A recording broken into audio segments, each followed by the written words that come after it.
విజయవాడలో ప్రవహించే కృష్ణవేణి నది ఎందుకు అంత పవిత్రంగా భావిస్తారో తెలుసా? కృష్ణ, వేణి అనే రెండు పేర్లు ఎలా వచ్చాయి? ఈ పవిత్ర తీర్థం వెనుక ఉన్న పురాణ రహస్యాన్ని ఈరోజు తెలుసుకుందాం. పురాణాల ప్రకారం బ్రహ్మదేవుడు లోకశాంతి కోసం మహాయజ్ఞం చెయ్యడానికి సంకల్పించాడు.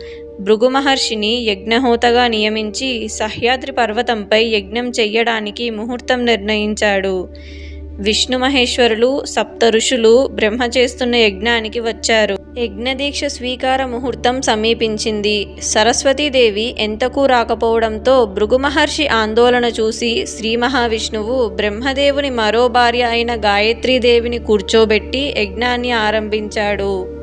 అది చూసిన సరస్వతీదేవి కోపించి, నీవు అదృశ్య రూపంలో భూలోకంలో నదివై నివసించదువుగాక అని గాయత్రీదేవిని శపించింది.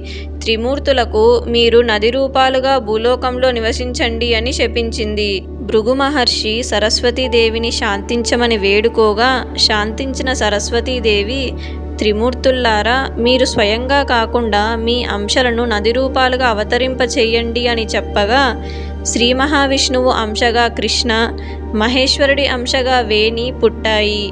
బ్రహ్మ అంశగా పుట్టిన కుకుద్మతి నది కృష్ణవేణి నదిలో కలిసిపోవడంతో కృష్ణవేణి నది త్రిమూర్త్యాత్మకమై భూలోకాన పరమ పవిత్రమైన నదిగా ప్రవహిస్తుంది. విజయవాడలోని ఇంద్రకీలాద్రి పర్వత పాదాల దగ్గర ప్రవహిస్తూ అందులో స్నానం చేసిన వారి పాపకర్మను తొలగిస్తుంది ఈ కృష్ణవేణి నది. ఇంద్రకీలాద్రి పర్వతంపై ఉన్న దుర్గకుండం ఎలా ఏర్పడింది?